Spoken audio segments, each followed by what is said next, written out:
Hey everyone, my name is Adrienne Garland, and welcome to Sugar Coated.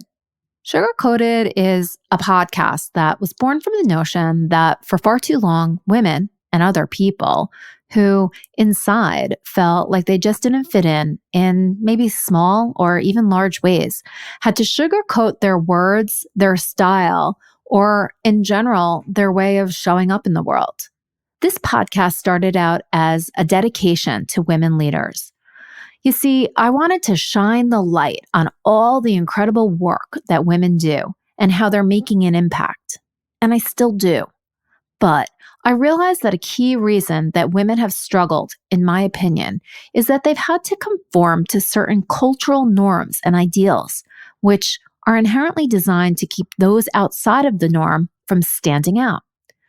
This has prevented more women from being recognized as the powerful leaders that we truly are.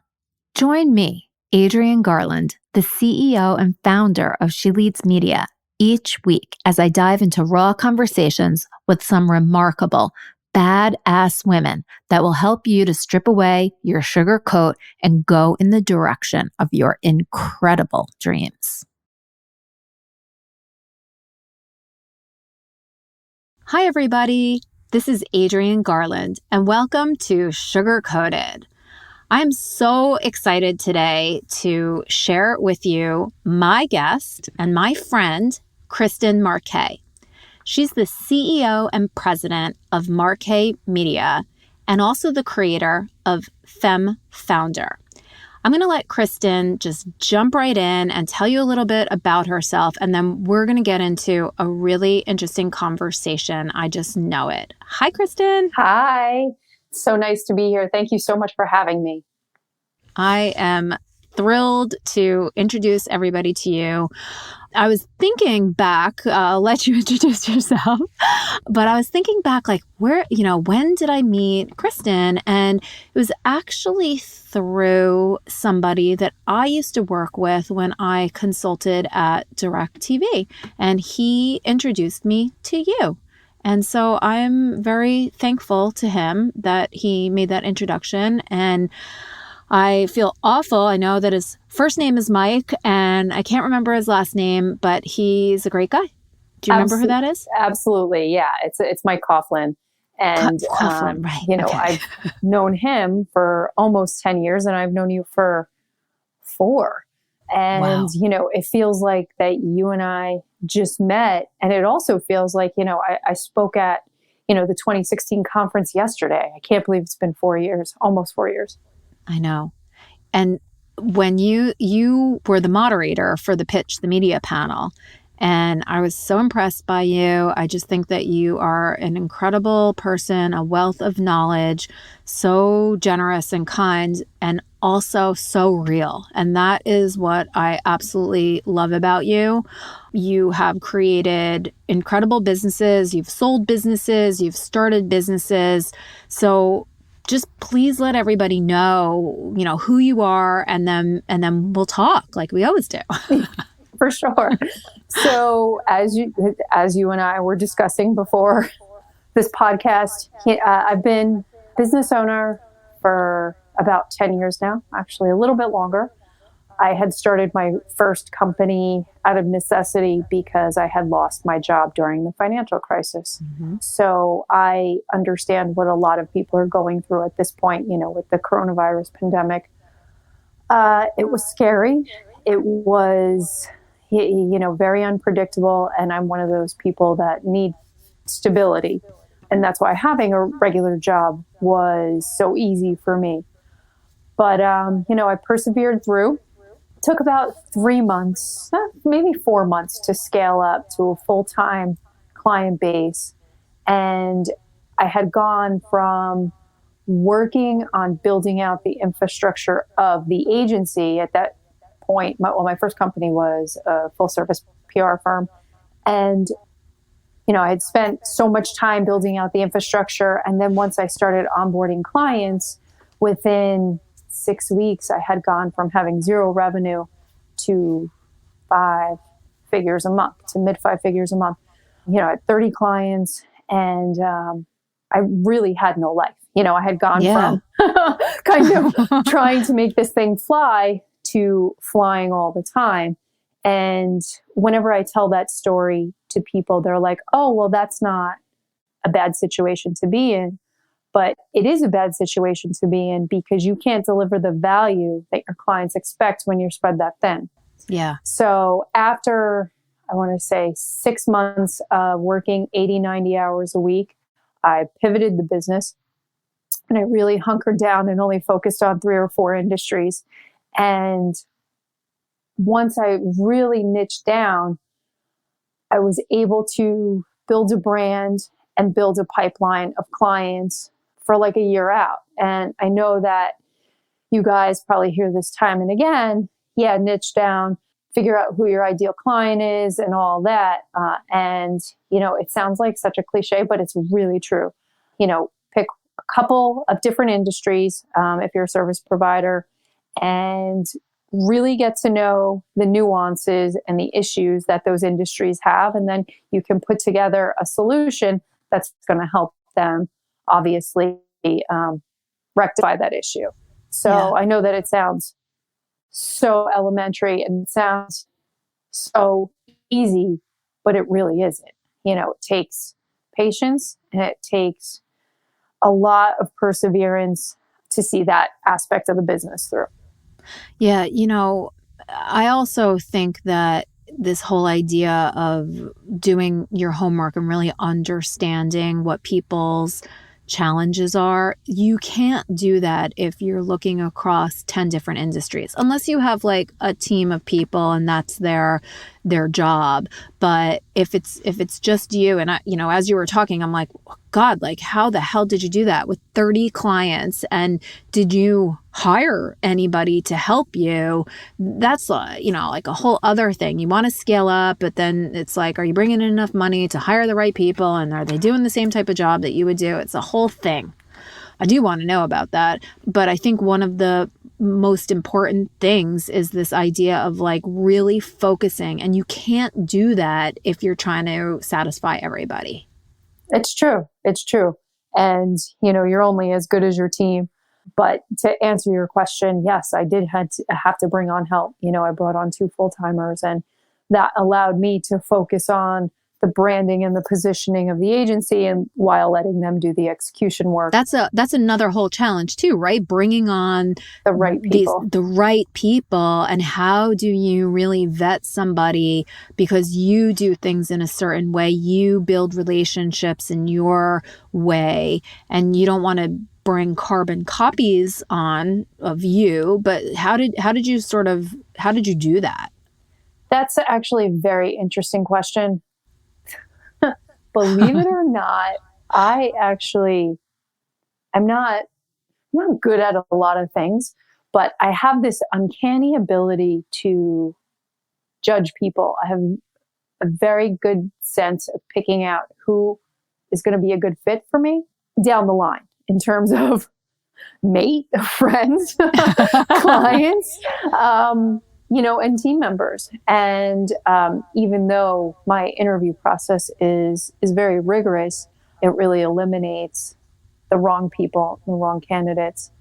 But, I would say, especially when I had 30 clients, and I had clients all over the world and, was in Europe and here and there, the interview process would take like 8 weeks from start to finish. And it would be multiple rounds. It'd be a phoner, in person, another in person, writing, and then offer.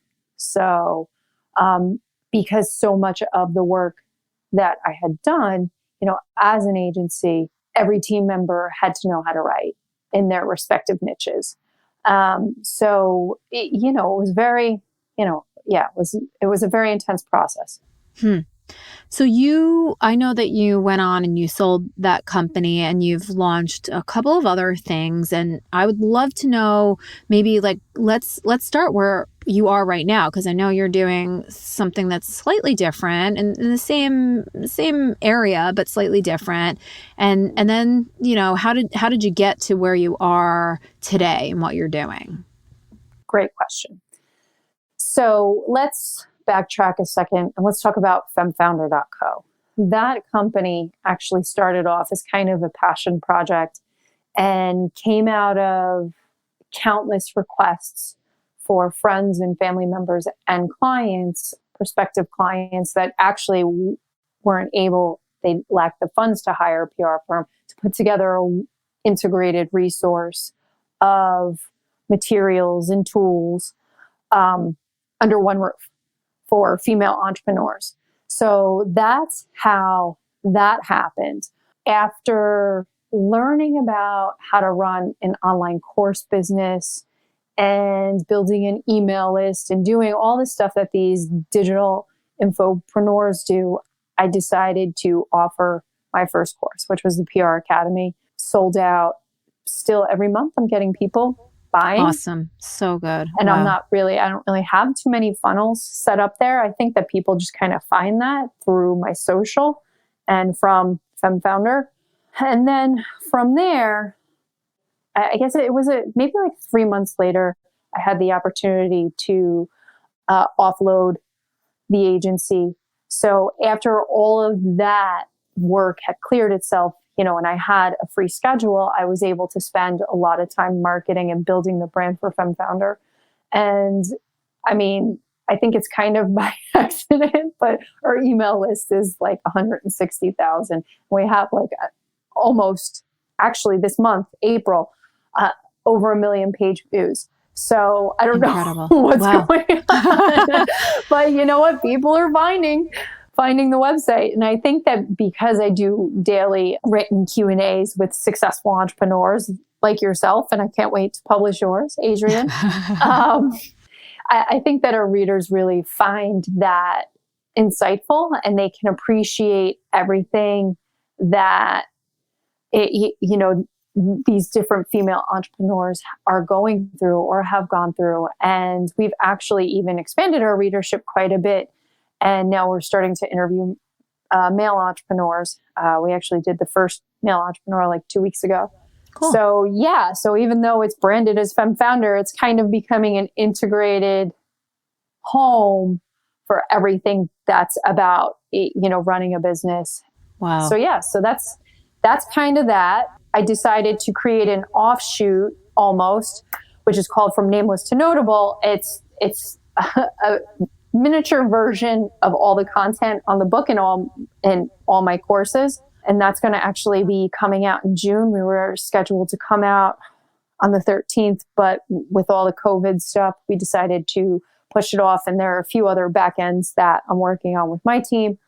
And from there, we have a number of other products that are all branded under the From Nameless to Notable so good. brand. Yeah. Oh, I love that brand so much. It's so good. And this is what it's what they want. They know that they're not visible. They're just starting. And so to go from nameless to notable is amazing. I love it. Oh, I can't wait to see all this stuff. I know. And I'm going to have to, I'll give you access to everything. So you have it all. hopefully it'll be useful. Right. Thank you. Thank you. No, I mean, listen, everybody could use a little bit more visibility, right? Yeah, definitely. Especially, with all this market saturation happening and everybody being online now, you really need to carve a name for yourself. In order for people to obviously know who you are and for you to build a business. Yeah. I mean, I just find it fascinating. It's I think a good thing for people to think about. You really listened to your clients and your friends and family and who said like, oh, I really want this resource. And you're like, okay, well, I will put it together. And you did that. And that's where I think some of the greatest, products and innovations come from. It's from listening and then acting on that information. So many times people want to be entrepreneurs and they're like, what product should I create? What service should I offer? But they shouldn't be thinking about it sort of from that point of view. They should be talking to people and listening for where the opportunity is and then servicing that. And to me, I'm like, that's why it's probably so popular and so successful, because you're literally giving people what they want. I mean, I hope so. Yeah. I hope so. And I hope that even the people that never purchase anything or never hire me, I hope that they get some type of value from even our free content. But I mean, it took a long time to build up the brand to where it is today, and monetize it to what it has become. But if you're consistent with whatever you're doing and you really believe in what you're doing and you make sure that there's a market for whatever you want to create, you can't not be successful. It's just a long road. Yeah. Right. It is a long road, and you gotta keep running it even when, there's big boulders that like fall in front of you. You gotta just figure out a way around that and keep going. And I think that's a great message, especially now. I mean, what do people do now to kind of keep in the game? What are some of the things that you've been maybe hearing from some of the women that you've been interviewing? How do they keep going? Yeah. So, I mean, I think it really depends on the person, and it depends on the business and the circumstance. But I don't hear any shortage of our readers, struggling with COVID, especially with those that own brick and mortar, establishments, whether it's a retail store or gym or beauty salon. But it's just the belief that you'll be able to recover. And, if you're diligent in your research in terms of government and, federal funding, you should be able to bridge that gap. Now, for our readers that haven't been affected, good for them, but they are creating product extensions, or they're opening up new markets, or they're raising money so that they can, from VCs or from angels, so that they could continue to expand. The other thing is, I know that a lot of companies have cut back on I would say majority of companies have cut back on their marketing budgets. But it's the companies that have a little extra cash flow that are investing in marketing that actually works. You're going to see a big uptick in those brands' visibility. So, it really is kind of, it runs the gamut. Yeah, and there are definitely some brands and companies that are, I think, continuing to do well. I've seen a couple that are in the travel accessories business and things, and they're not necessarily talking about, buy my suitcase for when we can travel again. They're doing things like talking about how they're reconsidering how they source their materials and how they want to be more sustainable and all of that kind of stuff. So it's not so much that they're leveraging this, but they're taking a deeper look and saying, what else can we be talking about to kind of stay in the game when we might not necessarily be selling, but they're really taking an incredible approach to it. And I think, and those companies, even if their sales, dramatically fall during this time, I think it's those companies that are being more measured about what they're talking about and relevant, that will survive in the end. And then I also do see, that company, Beta Brand, they have those, yoga pants. I was actually looking at them yesterday at the recommendation of somebody, and I'm like, you know what? That's a really good thing to be promoting, because people don't want to feel like slobs, even though they're working from home. So how can you kind of incorporate this comfortable feeling with also feeling like, okay, like I'm still, I'm not living in a cave. And then even the beauty brands too. And I'd love to hear from you, because it's like at a certain point you do want to maybe get your skin a little glowy, because you end up feeling terrible when you don't take care of yourself. You're absolutely right. You're absolutely right.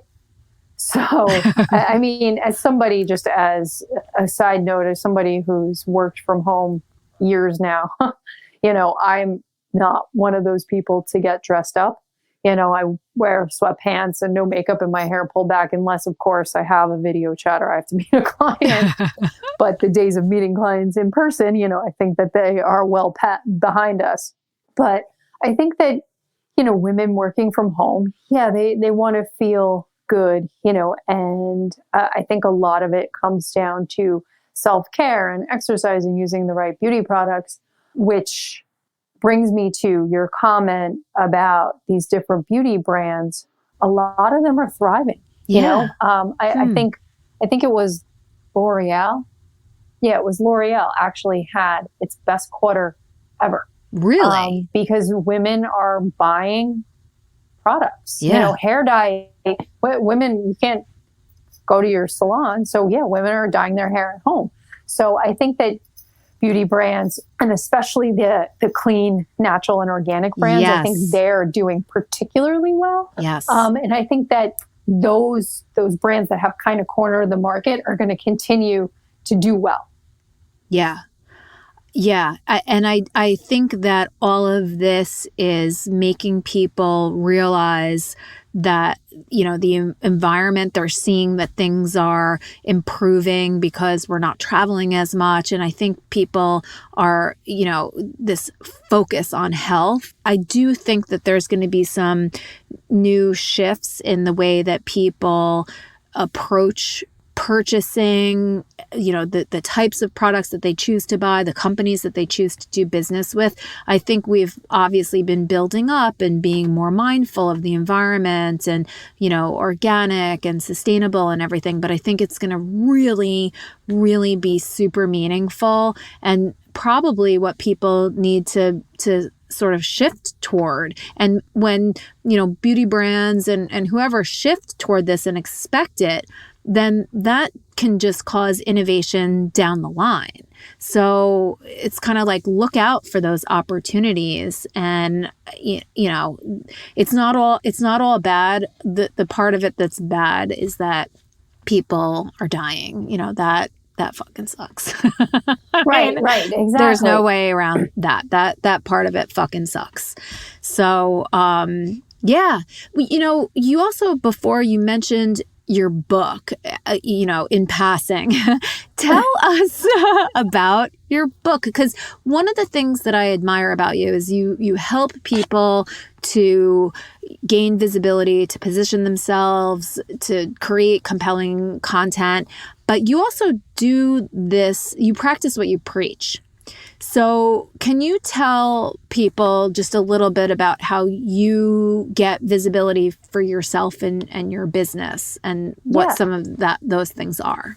Yeah, for sure. So for me, it's very simple. I've been in the PR field pretty much my entire professional career. So it makes it easier for me to do my own and for any products that I'm going to be launching. And it also helps to have those relationships with the media. So I do a fair amount of publicity work for myself. The other thing that I actually spend a lot of time on, me personally, is search engine optimization. Believe it or not, I know that it sounds like it's like almost like a shitty practice. Yeah. But for me, it works. I would say, 60% of our traffic comes from Google. I would say 20% now comes from Pinterest. In the early days, I used to do a lot of Pinterest marketing, primarily organic. But yeah, so that's pretty much how I spend my time. I outsource the shit that I'm not good at. Like we were talking about before, I'm awful at writing. But you wrote a book. Yes, I did write a book. But, it's not going to be winning any awards for it, it's just very matter of fact and it's very conversational. I write the way that I speak. So, yeah, the book is like a mini master's degree in digital PR. There's a broadcast component as well. But it's primarily, building your online footprint without all the bullshit that you end up reading online. You know me, I'm just very straight to the point. I don't like to dick around and waste time. It's true. true, Yeah, right? no, I know. I know. That's what I love about you. That's what I adore about you. You're like, fuck that. You're so funny. Oh, man. So, and then there's also a component because I've had a lot of requests for information on partnering with influencers and bloggers through Fem Founder. You know, we do a fair amount of sponsorships and that type of thing. So the whole, I would say, last 25% of the book is dedicated to influencer marketing and you should look out for. You know, the appropriate pricing, how to figure out, you know, what somebody's really worth and all that stuff. So what's the name of your book and where can people get it? Sure. So it's actually pretty long, but I'll tell it. It's From Nameless to Notable: How to Gain Influence, Establish Authority, and Reach Expert Status in Your Niche or Industry. And right now I have taking pre-orders on femfounder.co. Cool. And it's going to be for sale on Amazon and Barnes & Noble and every online book retailer in June. So good. Again, I can't wait to get it. I mean, and you know, it's like I want to give it to women everywhere because we need to do this shit or else we're going to just keep sitting in our closets and no one's going to know who we are. And it's one of the things that I am so passionate about. It's like we do all of this stuff. We put all of this energy into starting our businesses, and then we like screw up when we try to gain, you know, influence, when we try to pitch ourselves to the media. And if we just took the time to really understand what it takes, there's no reason that more women can't be covered in the media. None. For sure. I absolutely agree, especially, you know, in the finance and tech, you know, and crypto worlds. Yeah. I absolutely agree. But it really comes down to knowing what makes you newsworthy and, you know, how to craft a story that's going to actually, you know, spark somebody's interest. Yeah. And not go on and on about how wonderful you are, because at the end of the day, who fucking cares? Right. You know, I mean, it's what's in it for the readers. Well, what's in it for somebody? You know, the easier that you can make a journalist's life in terms of sources and all that good stuff, the easier it's going to be. Like, you know, I've had one client that I work with. She's up in Boston and she's been with me for 4 years throughout the transition and all that. And, you know, do a lot of PR work for her and a bunch of other work. But I got to tell you, I mean, the editors, you know, like Good Housekeeping and Oprah and Bustle and Healthline, you know, MSN, they all go to her for quotes. So if the easier that you can make an editor's job, the more likely they're going to call on you for commentary, and, you know, you're going to be able to build that relationship. Yeah. And I think that is what it's all about. It's like, be that source for them, be that thought leader, have your message down and be very clear about it. You don't need to be the most brilliant or have the most innovative ideas, but you do need to be accessible and you need to be smart and you need to have a very unique point of view, I think. For sure. Yeah, no, I absolutely agree. I mean, you don't have to be the most innovative or the most unique, but there has to be some differentiating factor about what you're offering so that, you know, somebody wants to write about you. Yeah. I mean, if there's nothing unique about you, who really cares? Who cares? Right. Exactly. Oh, it's so good. So what else are you doing? Like, what is next for you? I know that, you know, you always have a lot of stuff going on and it's all good stuff. But I also know that you are always looking to do more. So what's on the horizon? So on the personal side, I'm starting my next cycle of IVF on the 1st. Ooh. So that's exciting. Exciting and also like, oh my God. Yeah, daunting. Yeah. Hopefully this cycle will be journey. Like last. And we have the book coming out in June. You know, I have the mini class that is a little bit more in depth from the book in terms of, digital PR, influencer relations, and all that stuff. That's actually available on Fem Founder. And, I have the PR Academy, which is self-paced, very in-depth. It's like a media relations class that you would take in college, but it's actual based on real shit. Mm-hmm. And everything that I've used in my career to get my clients media coverage. And then later on this year, I'm building a mastermind of like 5 to 6 people. It's very high touch. It's going to be 8 to 12 weeks. And it's pretty much going to be everything I know about running a business, creating it, and then coming up with an exit strategy, being able to sell it. First of all, that sounds amazing and incredible. And I'm assuming that people would be able to find out about the mastermind by going to Fem Founder or just reaching out to you. So I just want to make sure that that's, put out there. But I think that what you just mentioned about creating an exit strategy is something that many people do not think of. And I think that they are missing out on an opportunity to create something really big.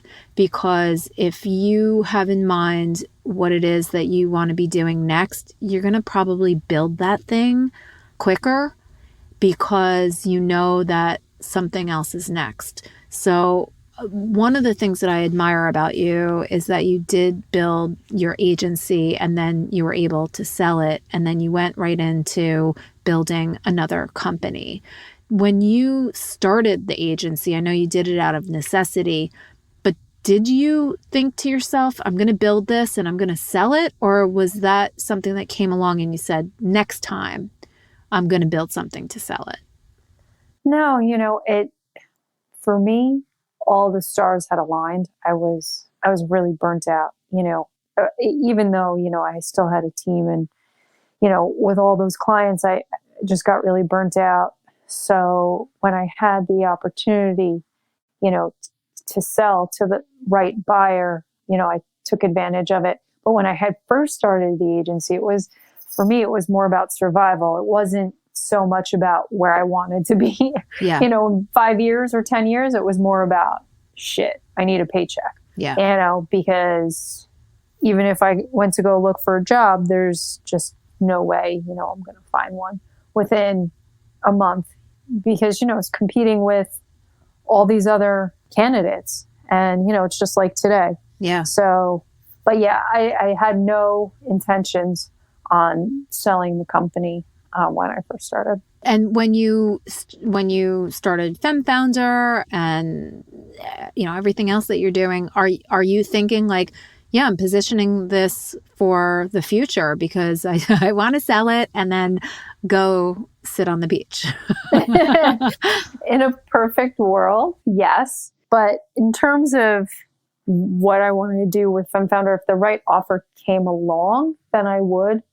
But, I've had opportunities to potentially offload it to other media companies, but it just